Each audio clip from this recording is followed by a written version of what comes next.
നിന്നിലേക്ക് ഭാഗം 60. പിന്നീടുള്ള ദിവസങ്ങളിലെല്ലാം പാർവതിയും സാഗറും ഐഷുവും ഏഞ്ചലിനെ ഫോൺ വിളിച്ച് സംസാരിക്കാറുണ്ടായിരുന്നു. വരുൺ പറഞ്ഞതനുസരിച്ച് അബോർഷൻ ചെയ്തതൊന്നും ഏഞ്ചൽ അവരോട് പറഞ്ഞിരുന്നില്ല. അതുകൊണ്ട് തന്നെ ഗർഭിണികൾ കഴിക്കേണ്ട ഫുഡിനെക്കുറിച്ചും മറ്റും പാർവതി വാ തോരാതെ അവൾക്ക് പറഞ്ഞു കൊടുക്കും.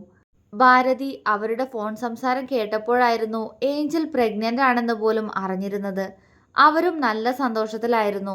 എല്ലാവരുടെയും സന്തോഷം കണ്ടപ്പോൾ അവൾക്ക് ആരോടും സത്യങ്ങൾ തുറന്നു പറയാനുള്ള ധൈര്യമുണ്ടായിരുന്നില്ല. അവളെ കാണാൻ വരുണിന്റെ വീട്ടിലേക്ക് വരണമെന്ന് അവർക്ക് ആഗ്രഹമുണ്ടായിരുന്നെങ്കിലും എന്തോ ഒരു സംശയം അപ്പോഴേക്കും ശിവയുടെ മനസ്സിൽ നിറഞ്ഞതുകൊണ്ട് അവൻ ആരെയും അങ്ങോട്ട് പോവാൻ അനുവദിച്ചിരുന്നില്ല. കാരണം ചോദിച്ചപ്പോൾ അവൻ ആരോടും ഒന്നും പറഞ്ഞതുമില്ല. എല്ലാത്തിനും തെളിവ് വേണമെന്ന് മാത്രമായിരുന്നു അപ്പോൾ അവൻ്റെ ചിന്ത. വീഡിയോ കോൾ ചെയ്യുമ്പോൾ എല്ലാവർക്കും മുന്നിൽ കലങ്ങിയ കണ്ണുകളോടെ ചിരിക്കുന്നവളെ കണ്ട് എല്ലാവരിലും സംശയം നിറയുമെങ്കിലും ക്ഷീണം കാരണമാണെന്ന് പറഞ്ഞ് ഏഞ്ചൽ ഒഴിവാവും. എന്നാൽ ഈ സമയം അവളുടെ കണ്ണുകളിലെ വേദനകൾക്ക് വരുണാണ് കാരണമെന്ന് ശിവയ്ക്ക് സംശയം തോന്നാൻ തുടങ്ങിയിരുന്നു. കുറച്ചു ദിവസങ്ങളായി ആ അന്വേഷണത്തിലാണ് ശിവ. പതിവ് പോലെ ഏഞ്ചൽ അവളുടെ റൂമിലിരിക്കുമ്പോഴായിരുന്നു വാതിലിൽ ആരോ തട്ടിയത്. ഭാരതി താഴെയുണ്ടല്ലോ എന്ന ധൈര്യത്തിൽ അവൾ പോയി ഡോറ് തുറന്നു.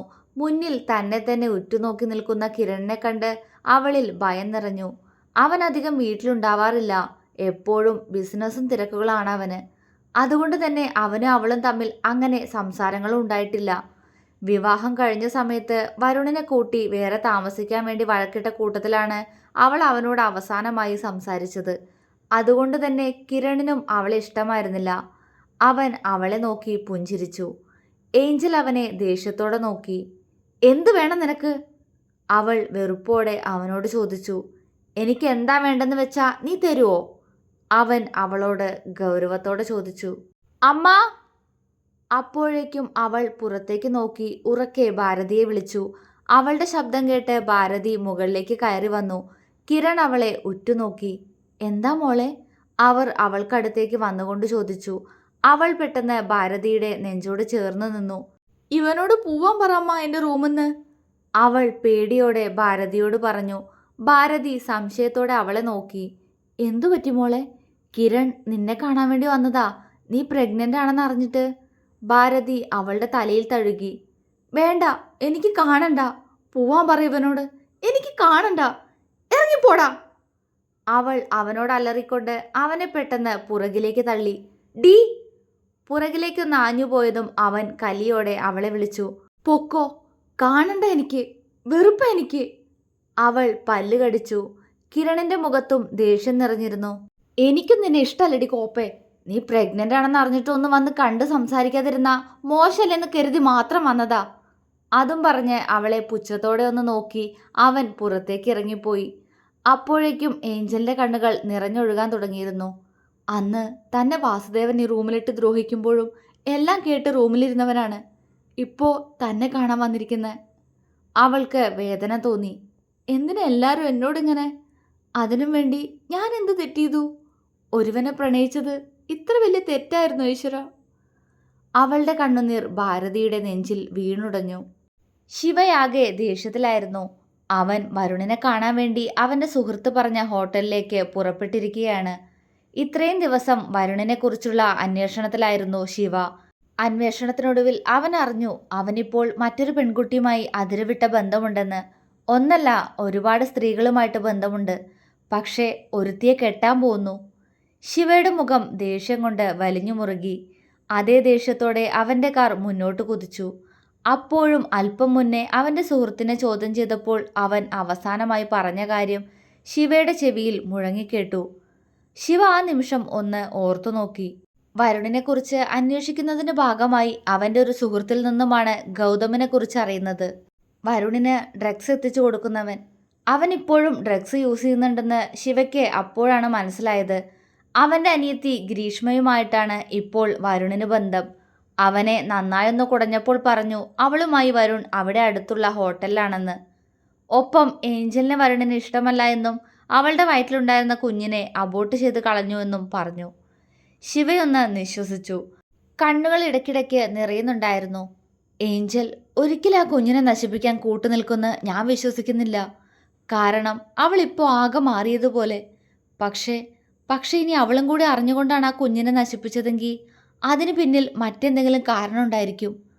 അവൻ കണ്ണുകൾ അമർത്തി തുടച്ചു. ആക്സലറേറ്ററിൽ കാലുകൾ അമർന്നു. പക്ഷേ ഇതിനിടയിൽ ഗൗതം കാര്യങ്ങളെല്ലാം വരുണിനെ വിളിച്ച് അറിയിച്ചിരുന്നു. ഗ്രീഷ്മയുടെ വീട്ടിലേക്ക് തിരികെ പോവാൻ പറഞ്ഞ് വരുൺ പേടിയോടെ അപ്പോൾ തന്നെ ഹോട്ടലിൽ നിന്നും തിരിച്ചിരുന്നു. വീട്ടിൽ പോയി ഡ്രസ്സും സാധനങ്ങളും എടുത്ത് തൽക്കാലം ഇവിടെ നിന്ന് മാറി നിൽക്കുക. ഇപ്പോൾ ശിവയുടെ കയ്യിൽപ്പെട്ട ഒരുപക്ഷെ പിന്നീട് എന്തൊക്കെയാവും നടക്കാന്ന് പോലും ഓർക്കാൻ വയ്യ. അവൻ പേടിയോടെ പെട്ടെന്ന് കാറിലേക്ക് കയറി. റോഡിലൂടെ അതിവേഗം കാറ് മുന്നോട്ടെടുക്കുമ്പോഴായിരുന്നു വരുണിന്റെ കണ്ണുകൾ അറിയാതെ റോഡ് സൈഡിലേക്ക് പോയത്. പെട്ടെന്ന് അവന്റെ കണ്ണുകൾ ഒന്ന് തിളങ്ങി. ഐഷു. അവന്റെ ചുണ്ടുകൾ മൊഴിഞ്ഞു. ചുണ്ടിൽ ഗൂഢമായൊരു പുഞ്ചിരി വിരിഞ്ഞു. ഏഞ്ചലിനെ ചതിച്ചത് ചോദിക്കാൻ വരികയാണല്ലേടാ ശിവ നീ വാ, അവൻ പുച്ഛത്തോടെ പറഞ്ഞു. ഒരനിയത്തിയുടെ ജീവിതം തകർത്തു എന്ന് പറഞ്ഞു വരുന്ന നിന്റെ മുന്നിലേക്ക് നിന്റെ മറ്റേ അനിയത്തിയുടെ കൂടി പിച്ചു ചിന്തിയ ശരീരം ഞാൻ നിനക്ക് കാണിച്ചു തരാം. പുച്ഛത്തോടെ പറഞ്ഞുകൊണ്ട് അവൻ കാറ് ഐഷുവിൻ്റെ അടുത്തായി കൊണ്ടുവന്ന് നിർത്തി.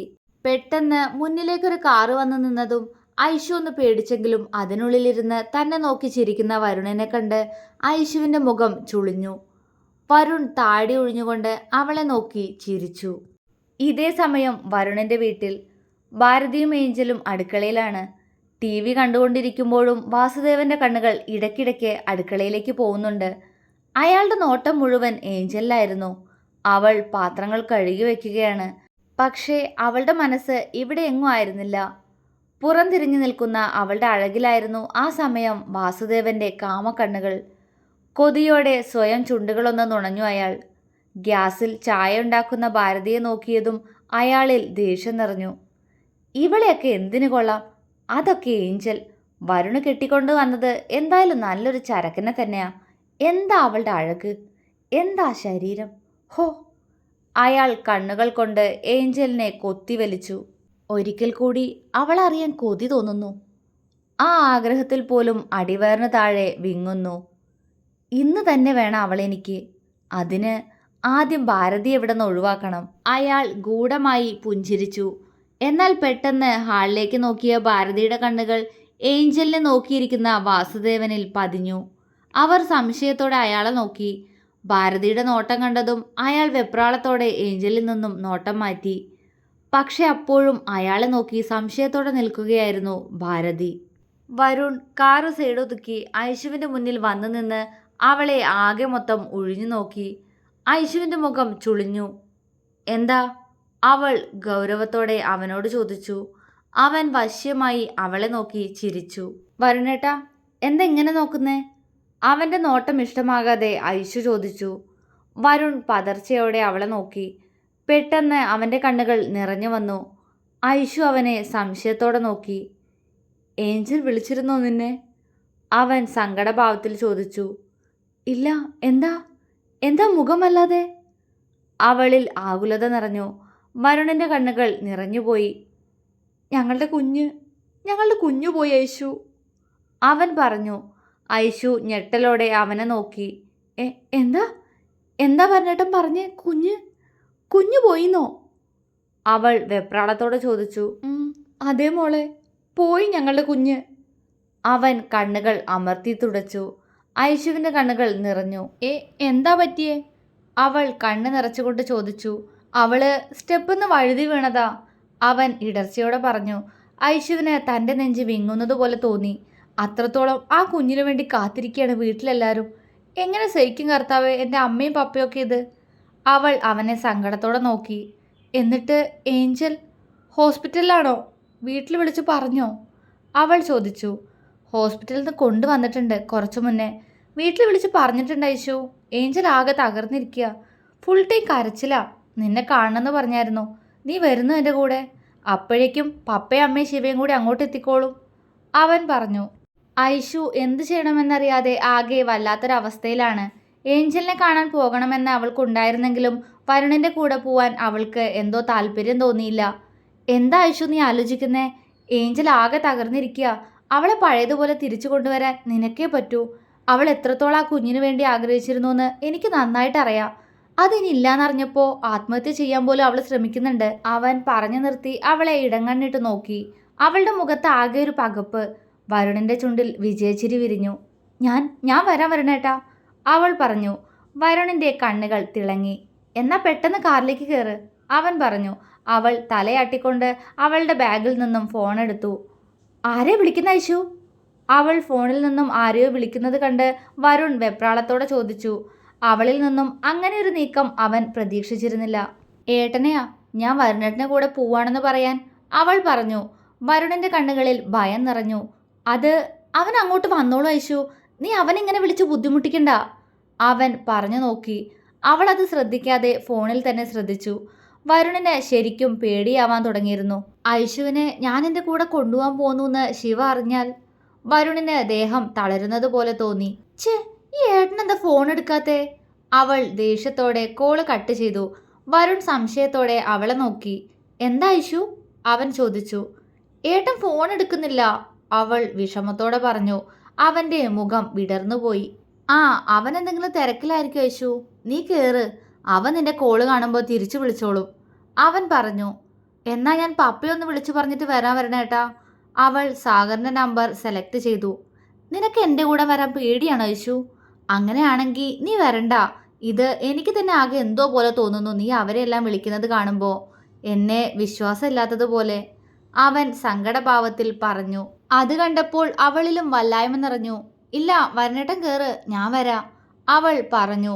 വരുണിന്റെ ചുണ്ടിൽ വിജയച്ചിരി വിരിഞ്ഞു. അതേ ചിരിയോടെ അവൻ ഡ്രൈവിംഗ് സീറ്റിലേക്ക് കയറി. ഐശു ബാക്ക് ഡോർ തുറന്നു. എന്നെ ഡ്രൈവറാക്കാൻ പോവാണോ? അവൻ അവളോട് ചോദിച്ചു. അത് കേട്ടപ്പോൾ അവൾ ബാക്ക് ഡോർ അടച്ച് അവനൊപ്പം കോ ഡ്രൈവിംഗ് സീറ്റിലേക്ക് കയറി. സീറ്റ് ബെൽറ്റ് ഇട്ടതും കാർ മുന്നോട്ടു പോയി. ഐശുവിന് കാരണം പോലും അറിയാതെ ഉള്ളിലെന്തോ പേടി നിറഞ്ഞു. അടുത്ത നിമിഷം അവൾ വരുണിനെ ഒന്ന് നോക്കി. അവൻ ഡ്രൈവിംഗിൽ ശ്രദ്ധിക്കുകയാണ്. അവളൊന്ന് നിശ്വസിച്ചുകൊണ്ട് അവൻ കാണാതെ അവളുടെ ഫോൺ എടുത്ത് അതിൽ വാട്സപ്പ് ഓപ്പൺ ആക്കി. ഏട്ടൻ എന്ന നെയിം എടുത്ത് അവൾ അതിൽ മെസ്സേജ് ടൈപ്പ് ചെയ്തു. ഏട്ടാ, ഏഞ്ചലിന് അബോഷനായിന്ന്. വഴിയിൽ വെച്ച് ഞാൻ വരുണേട്ടനെ കണ്ടു. വരുണേട്ടൻ്റെ കൂടെ ഞാൻ പുള്ളിയുടെ വീട്ടിലേക്ക് പോവാണ്. അത്രയും ടൈപ്പ് ചെയ്ത് സെൻഡ് ചെയ്ത് അവൾ ഫോൺ മാറ്റിവെച്ചു. ഉള്ളിൽ അപ്പോഴും അകാരണമായൊരു ഭയം നിറഞ്ഞിരിക്കുന്നു. ഒട്ടും കുറയുന്നില്ല. എങ്കിലും അവൾ മനസ്സിനെ ശാന്തമാക്കി സീറ്റിലേക്ക് ചാരിയിരുന്ന് കണ്ണുകൾ അടച്ചു. വരുൺ അവളെ ഒന്ന് നോക്കി. അവളുടെ വെളുത്ത കഴുത്തിലേക്കും ഉയർന്നു നിൽക്കുന്ന മാറിലേക്കും അവൻ്റെ കണ്ണുകൾ കാമത്തോടെ അലഞ്ഞു നടന്നു. നിന്നെ ഞാൻ നന്നായി സ്നേഹിക്കാൻ പോകുന്നു ഐശു. അതിനുശേഷം നിന്റെ ഏഞ്ചലിനെ അവിടെയാക്കി ഞാൻ ഈ നാട് തന്നെ വിട്ടുപോകും. കുടിലമായ പുഞ്ചിരിയോടെ അവൻ കാറിന്റെ സ്പീഡ് കൂട്ടി. അപ്പോഴും ശിവയുടെ സൈലന്റായ ഫോണിൽ ഐശുവിന്റെ മിസ് കോൾ നോട്ടിഫിക്കേഷനും വാട്സാപ്പ് മെസ്സേജും ഉണ്ടായിരുന്നു. ശിവയുടെ കാർ അതിവേഗം കുതിക്കുന്നത് ഗൗതം പറഞ്ഞെറിഞ്ഞ ഹോട്ടലിലേക്കാണ്. ആ സമയം അവന്റെ ചിന്ത വരുണിനെ കാണുക എന്ന് മാത്രമായിരുന്നു. ചായ കുടിച്ചു കഴിഞ്ഞതും ഭാരതിക്ക് എന്തോ ഒരു ക്ഷീണം തോന്നി. ഏഞ്ചൽ അവരെ നിർബന്ധിച്ച് അവരുടെ റൂമിൽ കൊണ്ടുപോയി കിടത്തി. ഇടയ്ക്ക് അവർക്ക് ഇങ്ങനെ തളർച്ച വരാറുള്ളതാണ്. അതുകൊണ്ട് തന്നെ അവൾ ഭാരതിയെ വിട്ടുമാറാതെ അവർക്കൊപ്പം തന്നെ ഇരുന്നു. അല്പനേരം കഴിഞ്ഞതും ക്ഷീണം കാരണം അവർ ഉറങ്ങിപ്പോയിരുന്നു. ഏഞ്ചൽ അവരെ നോക്കിയിരുന്ന് അവൾക്കും ആകെ ക്ഷീണം തോന്നി. മനസ്സിനോടൊപ്പം ശരീരം തളർന്നിട്ട് ദിവസങ്ങൾ കഴിഞ്ഞിരിക്കുന്നു. ഒന്ന് കിടന്നില്ലെങ്കിൽ താൻ വീണുപോകുമെന്ന് തോന്നിയ നിമിഷം ഏഞ്ചൽ ഭാരതിയുടെ റൂമിൽ നിന്നും പുറത്തേക്കിറങ്ങി. ഹാളിൽ അവളുടെ കണ്ണുകൾ വാസുദേവനെ തിരഞ്ഞു. അയാളെ അവിടെ എങ്ങും കാണാനില്ല. ആശ്വാസത്തോടെ അവൾ മുകളിലേക്ക് കയറിപ്പോയി. മുകളിലെ റൂമിലെത്തി ഡോറടച്ചതും ഡോറിന്റെ മറവിൽ നിൽക്കുകയായിരുന്ന വാസുദേവൻ അവളെ നോക്കിയൊന്ന് പുഞ്ചിരിച്ചു. ഏഞ്ചൽ പകപ്പോടെ അയാളെ നോക്കി. നിങ്ങളെന്താ ഇവിടെ? ഇറങ്ങിപ്പോ, അവൾ പേടിയോടെ അയാളോട് പറഞ്ഞു.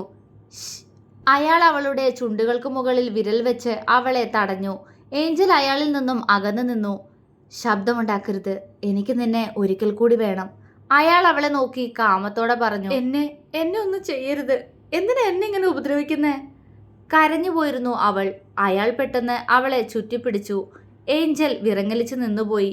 ഉപദ്രവിക്കാനല്ല മോളെ, സ്നേഹിക്കാനല്ലേ അച്ഛൻ വിളിക്കുന്നേ? അയാൾ അവളുടെ കഴുത്തിലേക്ക് മുഖം പൂഴ്ത്തി. നിസ്സഹായത. നെഞ്ചു പൊട്ടി കരയാൻ തോന്നിപ്പോയി അവൾക്ക്. അടുത്ത നിമിഷം അവൾ അയാളെ പുറകിലേക്ക് തള്ളി ടേബിളിന്റെ ഡ്രോയർ തുറന്ന് അതിൽ നിന്നും ഒരു കത്തിയെടുത്തു. വാസുദേവൻ അവളെ പേടിയോടെ നോക്കി. ഇനി എന്റെ ദേഹത്ത് തൊട്ടാ കൊല്ലും നിന്നെ ഞാൻ, അതും പറഞ്ഞ് അവൾ അയാളുടെ കയ്യിലേക്ക് കത്തി നീട്ടി വരഞ്ഞു. അയാൾ അലറി. അവൾ അയാളുടെ വയറിലേക്ക് കത്തി കൊണ്ടുപോയതും അയാൾ പെട്ടെന്ന് ആ കത്തി തട്ടിയെറിഞ്ഞു. ഏഞ്ചൽ ഞെട്ടിപ്പോയി. വാസുദേവൻ പെട്ടെന്ന് അവളുടെ കഴുത്തിൽ കുത്തിപ്പിടിച്ചു. അവൾ അയാളെ പേടിയോടെ നോക്കി. എൻ്റെ നേരെ കത്തി വീശാനും മാത്രം വളർന്നോടി പുന്നാര മോളെ നീ. അയാൾ അവളുടെ കഴുത്തിൽ കൈമുറുക്കി. അവളുടെ കണ്ണുകൾ പതിയെ മേൽപോട്ട് മറിഞ്ഞു. അയാൾ പെട്ടെന്ന് അവളിൽ നിന്നും കൈയെടുത്തു. അവൾ ശ്വാസം ആഞ്ഞു വലിച്ച് ചുമച്ചുകൊണ്ട് അയാളെ കണ്ണ് നിറച്ചു നോക്കി.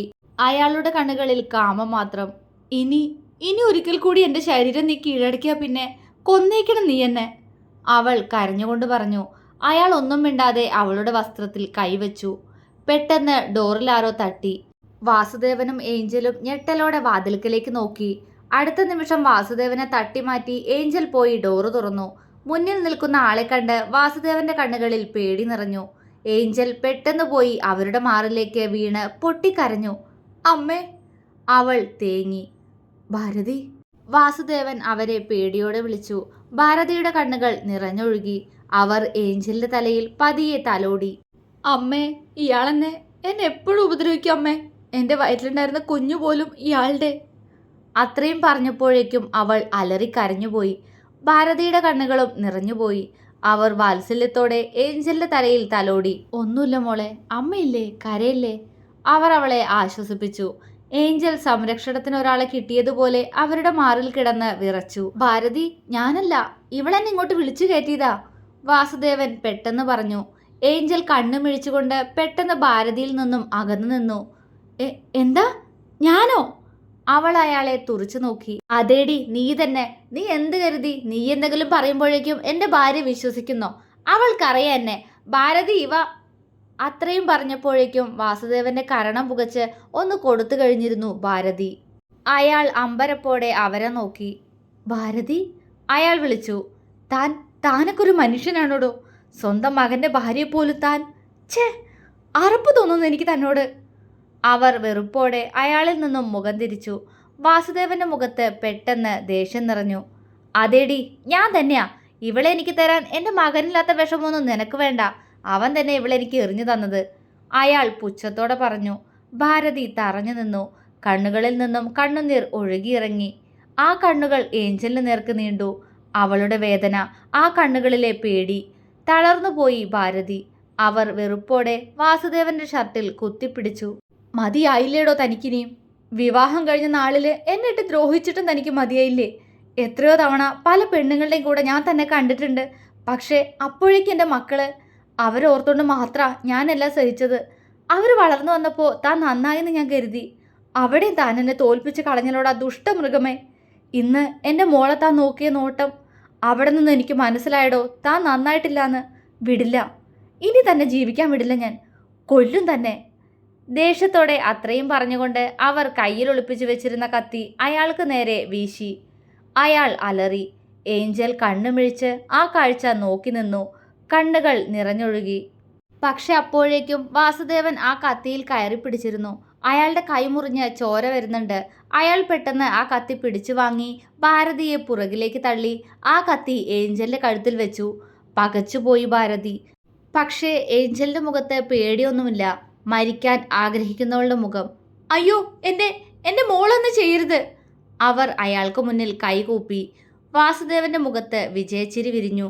എങ്കിപ്പോ, ഇവളെ എനിക്ക് വേണം, ഇറങ്ങിപ്പോടി. അയാൾ അവരെ താഴേക്ക് തള്ളി. ഭാരതി സ്റ്റെപ്പിലൂടെ ഉരുണ്ട് താഴേക്ക് വീണു. അവരുടെ തല പൊട്ടി ചോര ഒഴുകി. എടാ ദുഷ്ടാ, എൻ്റെ മോളൊന്നും ചെയ്യരുത്, ഞാൻ കൊല്ലും നിങ്ങളെ, അവർ അവിടെ നിന്നും വിളിച്ചു പറഞ്ഞു. പക്ഷേ അയാളുടെ മുഖം ക്രൂരമായിരുന്നു. വെപ്രാളത്തോടെ ഭാരതി ഫോൺ എടുക്കുന്നതും അതിലാരെയോ വിളിക്കാൻ ശ്രമിക്കുന്നതും അയാൾ കണ്ടു. പക്ഷേ കോള് കണക്റ്റ് ആവാത്തത് കൊണ്ട് അവരുടെ മുഖത്ത് ഭയം നിറയുന്നു. വാസുദേവന്റെ ഉള്ളിൽ എന്തു തന്നെ വന്നാലും ഒരു കുഴപ്പവുമില്ല എന്ന ഭാവമായിട്ടുണ്ട്. ശരീരത്തിന്റെ സുഖം മാത്രം മതിയായിരുന്നു അയാൾക്ക്. മോളെ, അമ്മ ഇപ്പൊ വരാം, അമ്മ രക്ഷിക്കും മോളെ. അതും പറഞ്ഞ് പൊട്ടിയ നെറ്റിയും പൊത്തിപ്പിടിച്ച് അവർ പോലീസ് സ്റ്റേഷനിലേക്ക് നടന്നു. ഏഞ്ചൽ ഒന്ന് പുഞ്ചിരിച്ചു. ജീവിതത്തിൽ തോൽവി മാത്രം. ഇവിടെ ഒരിക്കൽ കൂടി താൻ തോൽക്കാൻ പോകുന്നു. കണ്ണുനീർ കാഴ്ചയെ മറച്ചു തുടങ്ങിയ നിമിഷം അയാൾ ഏഞ്ചലിനെ റൂമിലേക്ക് തള്ളിയിട്ട് കത്തി വലിച്ചെറിഞ്ഞു. അയാൾ ഡോറ് ചാരിയപ്പോഴും അവൾ ചുമരിൽ ചാരി നിന്നതേ ഉള്ളൂ. വാസുദേവൻ പെട്ടെന്ന് അയാളുടെ ഫോൺ എടുത്ത് ആരെയോ വിളിച്ചു. ഭാരതി ഇവിടെ നിന്ന് ഇറങ്ങിയിട്ടുണ്ട്, ആർക്കും ഒരു സംശയവും തോന്നരുത്, ഒരു സാധാ ആക്സിഡന്റ്, തീർത്തേക്ക്. അയാൾ പറഞ്ഞുകൊണ്ട് കോള് കട്ടാക്കി. ഏഞ്ചൽ പകപ്പോടെ അയാളെ നോക്കി. താൻ താൻ എന്താ പറഞ്ഞേ? അമ്മയെ? അയ്യോ! അവൾ പേടിയോടെ പെട്ടെന്ന് ഡോറ് തുറക്കാനായി പോയി. ആ, അങ്ങനെ അങ്ങ് പോവല്ല മോളെ, വാ നമുക്കൊന്ന് സുഖിച്ചിട്ട് വരാന്നേ. അയാൾ അവളുടെ കൈ പിടിച്ചു. അവൾ പെട്ടെന്ന് ആ കൈ കുടഞ്ഞെറിഞ്ഞുകൊണ്ട് അയാൾക്ക് നേരെ കൈ കൂപ്പി. അമ്മേ, അമ്മ ഒന്നും ചെയ്യല്ലേ, വിട്ടേക്ക്, വെറുതെ വിട്ടേക്ക്. വിട്ടേക്കടോ അവരെ, തനിക്ക് വേണ്ടത് എന്നെയല്ലേ, എടുത്തോ, അവരെ വെറുതെ വിട്. അലറിക്കരഞ്ഞുകൊണ്ട് അവൾ പറഞ്ഞു. അയാളത് കേട്ട് പെട്ടെന്ന് അവളെ ചുറ്റിപ്പിടിച്ചു. അമ്മ വേണ്ട മോളെ, നമുക്ക്, മോൾക്ക് അച്ഛനില്ലേ, വാ, അച്ഛൻ മോളെ സ്നേഹിക്കാം. പറയുന്നതിനോടൊപ്പം അയാൾ അവളുടെ ടോപ്പ് വലിച്ചു കീറിക്കളഞ്ഞു. അവൾ കണ്ണു നിറച്ച് അയാളെ നോക്കുമ്പോഴേക്കും അയാൾ അവളുടെ ഇന്നറും അഴിച്ചുമാറ്റി. ഏഞ്ചൽ പൊട്ടിക്കരഞ്ഞു നിന്നുപോയി. അതേസമയം മുറ്റത്ത് വരുണിന്റെ കാർ വന്നു നിന്നിരുന്നു. വരുൺ ഐശുവിനെ ഒന്ന് നോക്കി ചിരിച്ചുകൊണ്ട് കാറിൽ നിന്നും ഇറങ്ങി. ശാന്തമാകാത്ത നെഞ്ചിടിപ്പോടെ ഐശുവും ഡോറ് തുറന്ന് പുറത്തേക്കിറങ്ങി. തുടരും.